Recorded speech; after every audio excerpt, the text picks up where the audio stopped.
Bonjour. Retenez bien ceci. Un interdit cache toujours un secret. Il y a les adeptes de l'interdit, mais il y a également les adeptes de la connaissance. Choisissez votre camp. L'on me demande souvent, est-ce qu'on peut pratiquer le cunnilingus?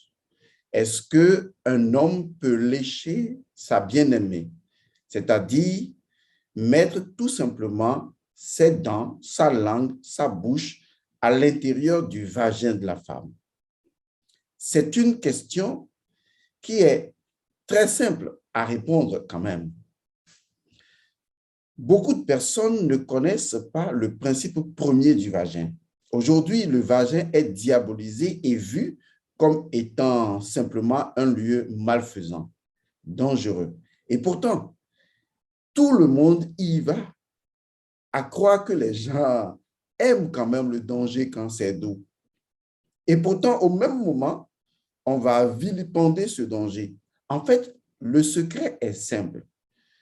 Le vagin de la femme est tout simplement le chemin initiatique. Or, le chemin initiatique est un chemin qui est émaillé de forces spirituelles.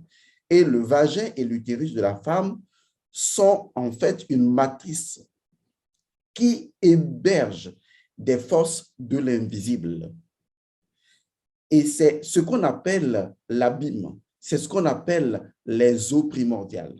Et pourtant, lorsque l'Esprit de Dieu planait sur les eaux primordiales au commencement de la création, c'est seulement à partir de ce moment que Dieu dit que la lumière soit.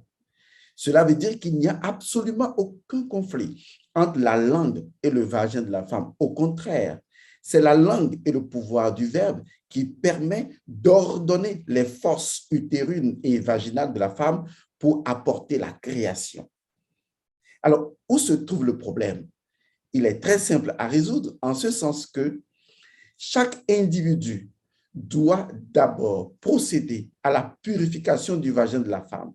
Et pour ce faire, les menstrues de la femme sont le secret pour accéder au vagin de la femme. Si la femme fait le rituel des menstrues, alors vous pouvez utiliser son milieu vaginal et pratiquer le cunnilingus.